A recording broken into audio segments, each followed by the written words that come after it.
What is up, everyone? Polartron here, back with another reaction video, and today I'm going to be checking out another Alex Bale SpongeBob theory. This one is called Goofy Goober Alien Death Cult Theory. I'm very excited for this one. I reacted to a lot of these and you guys seem to love it. I reacted to the Neptune theory, the television theory, and the Squilliam theory. I still haven't reacted to Mrs. Puff theory and evolution theory. But yeah, if you guys want to see those, please like the video right now. If this gets 20 likes, I'm probably going to make more reactions. But yeah, I'm very excited for this one. Goofy Goober doesn't seem like he could be part of the aliens, but I can tell Goofy Goober looks like he is a scary peanut. Like, when you look at his face, he looks very evil, like he can kill someone.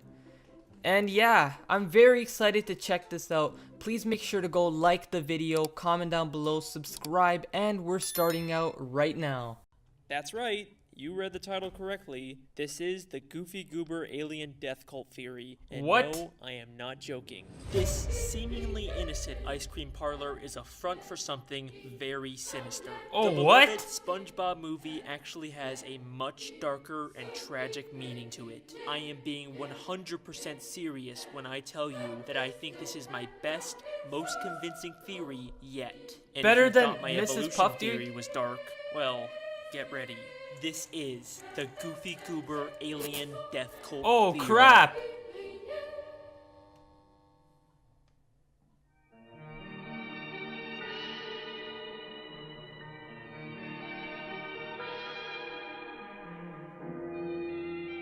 What's this?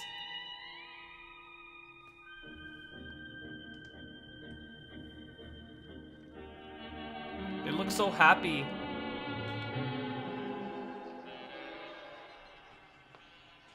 Hey, what's the biggest animal that you have?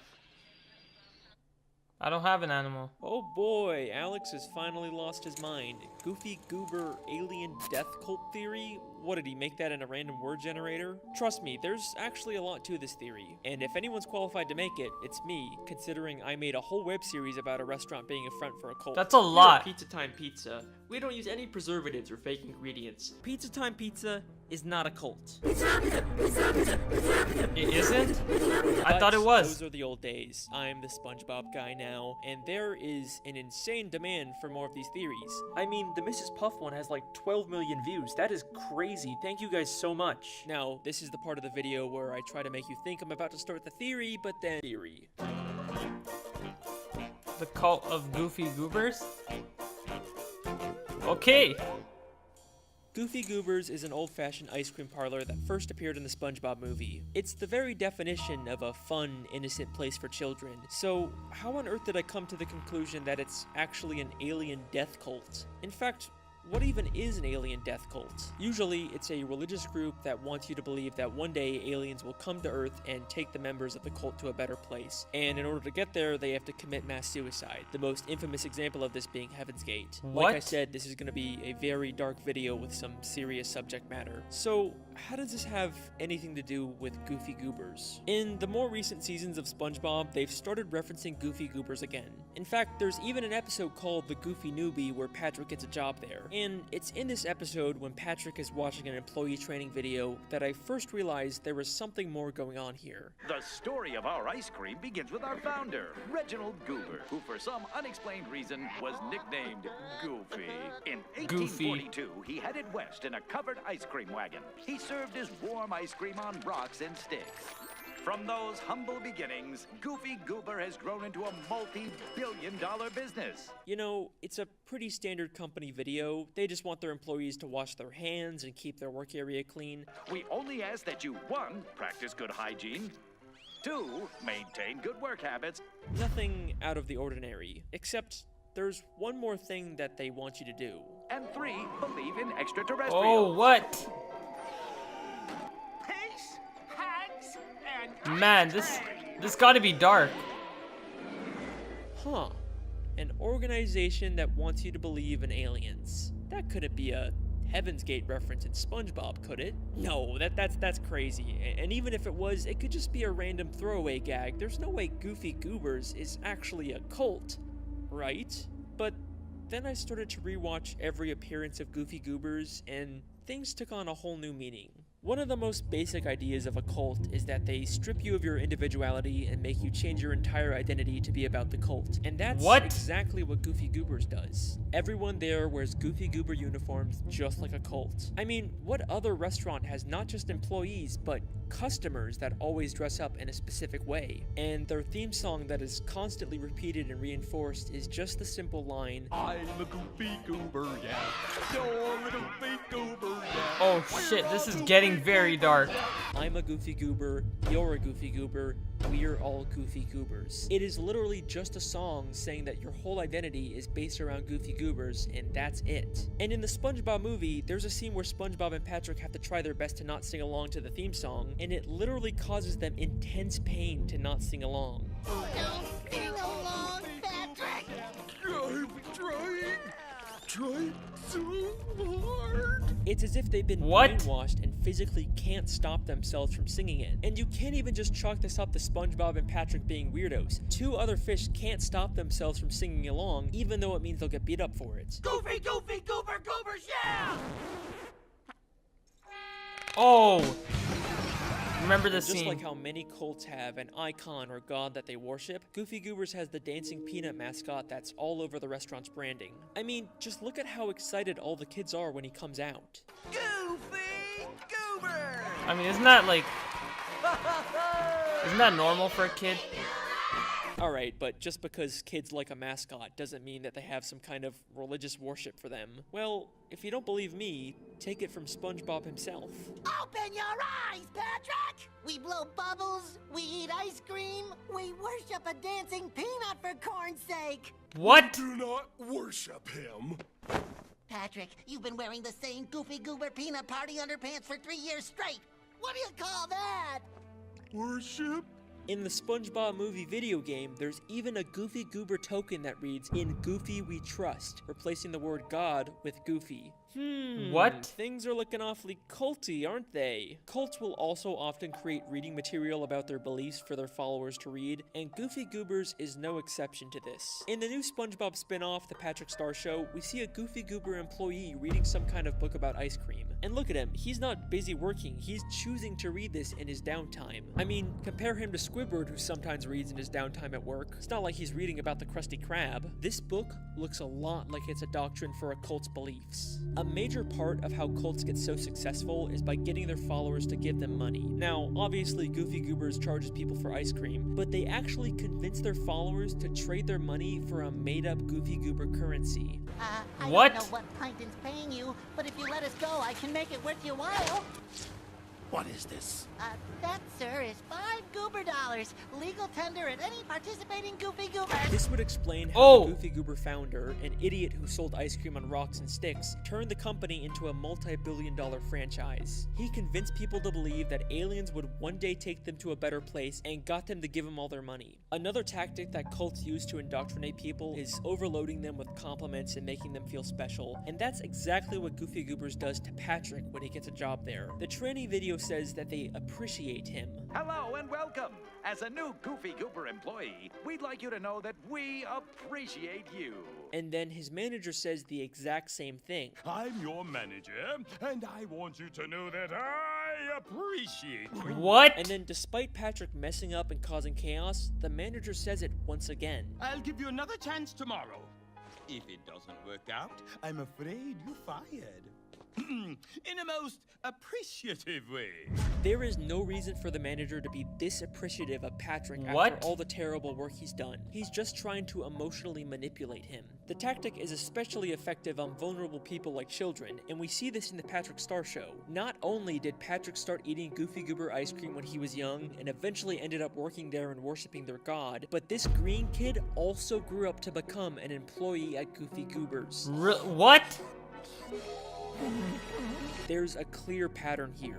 Kids who eat the ice cream all eventually join the cult. They are specifically targeting children for indoctrination, but their manipulation goes far beyond just psychological tactics. Trust me, we've just scratched the surface of how far Goofy Goobers will go. Is it gonna get worse? Members. Things are about to get darker.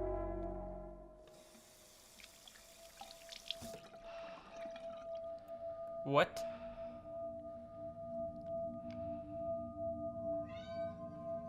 You're scaring me. Porta crate. What? Don't eat the ice cream.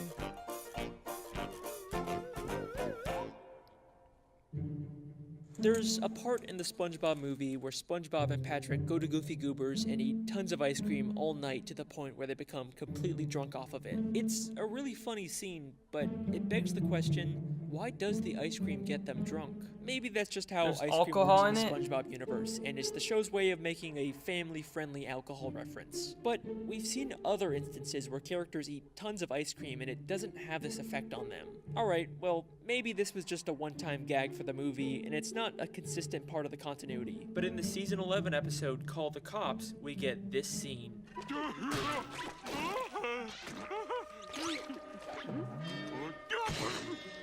One too many Goofy Goobers again, eh, Patrick? What?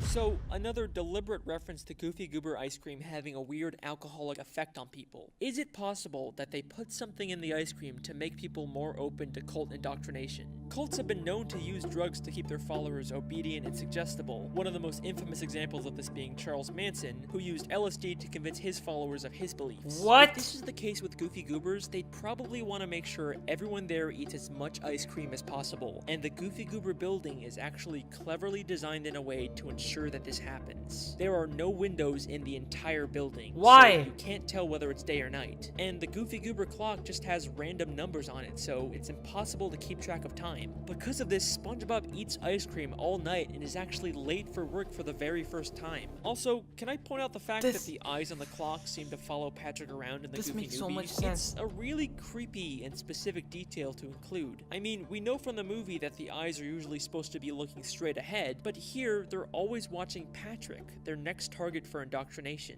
Now, if the ice cream is what keeps their followers in line, they definitely want to make sure their employees were eating as much as possible. And it turns out, Goofy Goobers actually has a policy about this. They get free ice cream? Wow, I can't believe Goofy Goober's employees get to eat all the ice cream they want on this job. The employees get to eat all the ice cream they want. Very interesting. And there's evidence to suggest that the ice cream can do a lot more than just make you suggestible. At the beginning of the Goofy Newbie, Patrick is holding up the line asking for samples of ice cream. The employee he's talking to gets frustrated and calls for security to kick him out. You sampled every flavor we have. Will you please just pick one? I would like you to use my spoon! This guy's hungry. Security, we have a sample mooch at the counter. But there's something oddly familiar about this employee. Hang on a second. Isn't that Patrick's sister? The new spin-off, The Patrick Star What? Show, is a prequel There's to the no main way. show that introduces us to Patrick's little sister, Squidina. And here, we see her all grown up, working at Goofy Goobers. She's even credited as Squidina and has the same voice actor. In The Patrick Star Show, we actually do see her eating Goofy Goober ice cream as a kid, which fits with the pattern of kids who eat the ice What? cream eventually getting indoctrinated into the cult. Now, Squidina and Patrick have a very close, loving relationship in The Patrick Star Show, but here, they act like they're total strangers. It's not surprising that Patrick would forget his own sister, but Squidina is always portrayed as being smart. It's almost like she completely forgot about him. One of the biggest tactics that cults use to indoctrinate people is isolating them from their friends and family to make them more vulnerable and dependent on the cult. And that's exactly what we're seeing here with Squidina. She has no memory of her family. The ice cream might just be affecting her memory as well. I mean, if she was just meant to be some random reusable character here with no continuity, why would the creators go out of their way to specifically credit her as Squidina, unlike the other random employees who are just credited as employee? Feels like they're deliberately trying to draw attention to it. At the end of the Goofy Newbie, Patrick goes crazy and eats a ton of the ice cream, and then the episode ends in a very interesting way. What? Peace, hugs, and ice That's the same thing he said.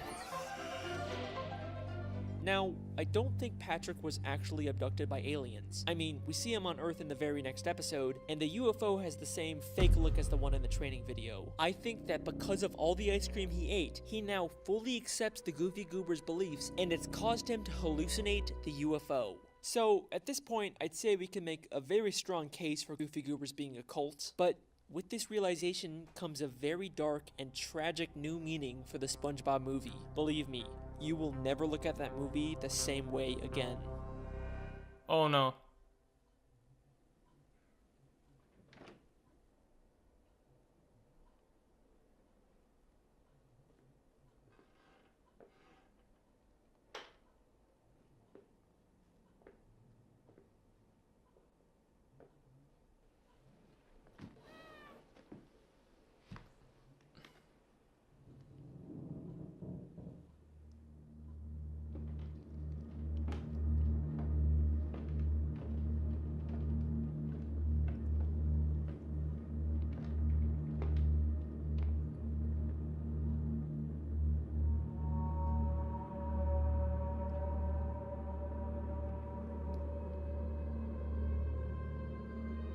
What? Oh no, this is about to get worse.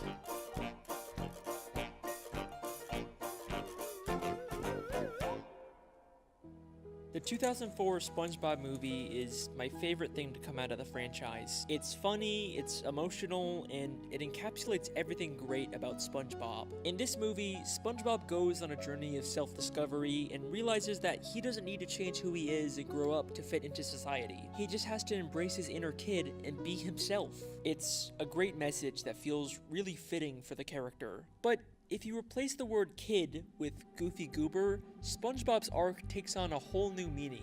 It's not about SpongeBob embracing being himself. It's about SpongeBob fully accepting the indoctrination and beliefs of the Goofy Goober cult. The movie starts with SpongeBob not getting promoted to manager of the new Krusty Krab, a job that he desperately wanted and believed that he would get. When he finds out that Squidward got chosen instead of him, it completely destroys him.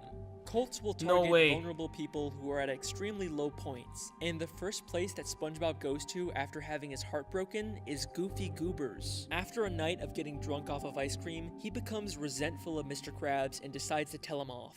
I deserve that manager's job, but you didn't give it to me, because you say I'm a kid.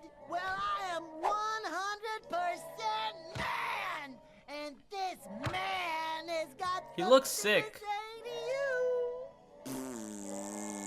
What? Is that what he learned there? If King Neptune didn't interrupt and try to kill Mr. Krabs, SpongeBob probably would have quit and been fully able to join the cult. SpongeBob and Patrick go on a quest to retrieve Neptune's crown, and it's almost like every obstacle they face along the way is specifically designed to make SpongeBob and Patrick realize the dark truth about Goofy Goobers, but they fail to do so at every turn. So, they first stop at this tough guy bar that's full of men who beat up anyone that isn't manly enough.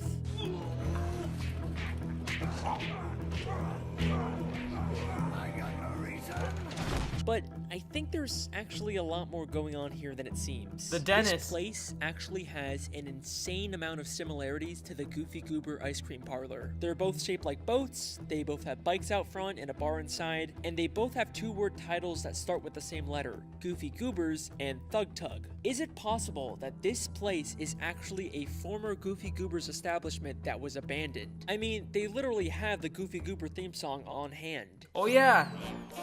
SpongeBob, it's the Goofy Goober theme song. And they claim that no kids are allowed here, yet we see some old kid-sized handprints in the bathroom. If this really is a former Goofy Goobers, then these guys would probably know the truth about the cult, which would explain why they're so against having anyone who's not manly in the bar. It's not because they hate kids, it's because they're trying to keep out a dangerous cult. If SpongeBob and Patrick just stuck around a little longer, maybe they would have learned this too, but they quickly sneak out and even make fun of the tough guys at the bar. Wow. That one more time. Okay.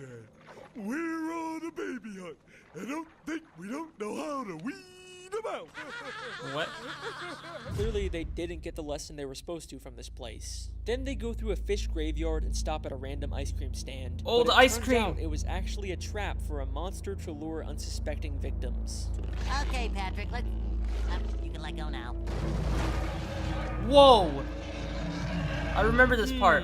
An ice cream store that's a facade for something darker that lures people in and keeps them trapped. It's like the ocean is literally screaming the truth to SpongeBob and Patrick, but they just aren't getting it. But then they reach an obstacle that's just too great for them to pass, and it makes them reevaluate some things about themselves. We're not kids. Open your eyes, Patrick! We worship a dancing peanut for corn's sake! You've been wearing the same Goofy Goober peanut party underpants for 3 years straight! Oh, you're right, SpongeBob. It isn't until Mindy helps them realize that they're more than just Goofy Goober kids that they can continue on their journey. They sing an entire song about how they believe in themselves now, and Patrick even says this. Now that we're men... I changed my underwear. Oh! They have finally broken free from the cult's indoctrination, but unfortunately, it doesn't last very long. They're stopped by a hitman Plankton hired to take them out, and he completely destroys all the progress they've made to grow as characters. Step aside and you won't have to feel the awesome wrath of our mustaches. These? Oh! They were fake? Of course they were fake. They end up getting abducted by a scuba diver who, to them, is a terrifying alien from another world, which is an interesting parallel to Reginald Goober being taken by aliens.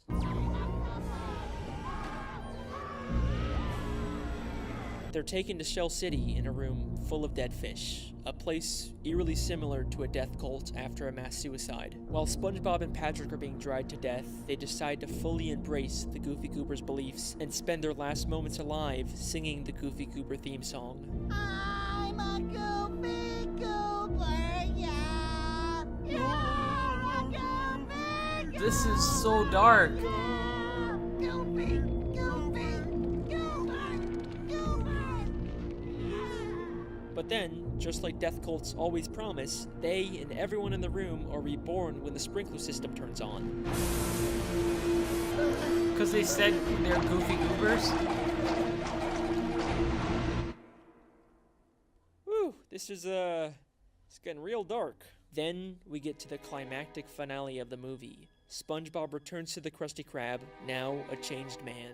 He has to battle Plankton and his army of mind-controlled slaves, and this is how the final confrontation plays out. And if I've learned anything during that time, it's that you are who you are. So yeah, I'm a kid, and I'm also a goofball, and a wingnut, and a knucklehead McSpagatron! Oh, what? What's going on here? But most of all, I'm... Hey, settle down. I'm... Take it easy. I'm... What the A Goofy hell? Goober. I'm a Goofy Goober. I'm a Goofy Goober. On first watch, this is such a satisfying and cathartic moment for SpongeBob. But Yes, in it is. reality, this is the moment that he has gone past the point of no return and becomes a Goofy Goober. A wizard. Now, this is normally when I pretend like the video was over and then surprise you with a last minute twist, but I don't need to pretend this time. If you think this entire video has been insane rambling and none of this could possibly be intentional, well then just for you, I have saved my best piece of evidence for last. Are you ready? While SpongeBob sings the Goofy Goober song, we cut to him standing on the world and getting abducted by a UFO. And What? even the UFO's lights make a pattern of red, yellow, red, which is eerily similar to the Goofy Goober UFO that has 2 red cherries with a yellow banana in the middle. And that is the Goofy Goober alien death cult theory.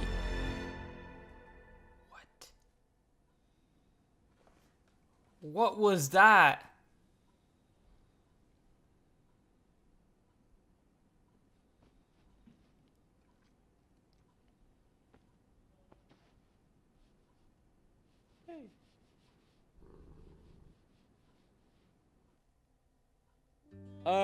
Wow. Didn't think I could, make these theories any darker, could ya? Gotta love that good old family-friendly, PG-rated SpongeBob. I am having so much fun making these videos. Don't worry, we've got plenty more on the way. I'm just making SpongeBob stuff from now on. I've been your host, Alex the SpongeBob Guy. Thank you so much for watching. I will see you next time.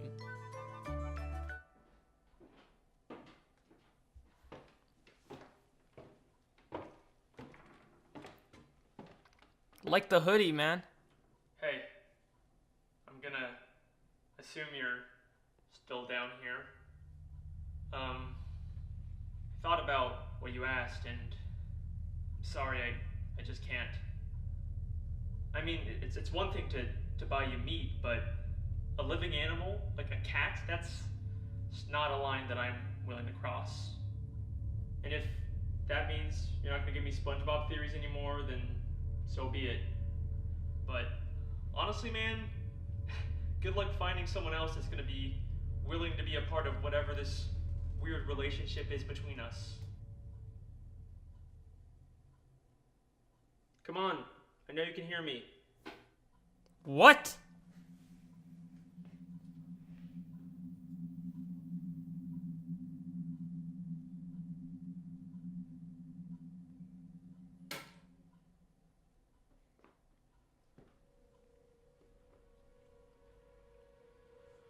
That's his cat.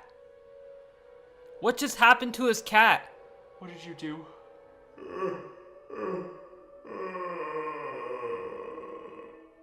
My boy, I took what you brought me. No, but I changed my mind. I didn't give you the cat. You purchased the cat. You brought it to this home. I simply finished the job. No, this is not what I wanted, okay? This isn't worth it. We are fucking done. Oh. Oh no. My boy, we both know you can't go back now. Okay, this is the last time, and then I want you out of this house. This guy's. Whoa, what?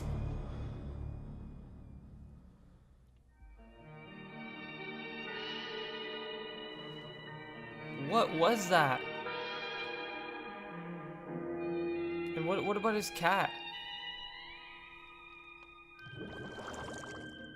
But yeah, this is SpongeBob Conspiracy number 6, the Goofy Goober alien death cult theory. This was just a very scary, dark theory. It was just worse than the Mrs. Puff theory. I can't believe it went that dark.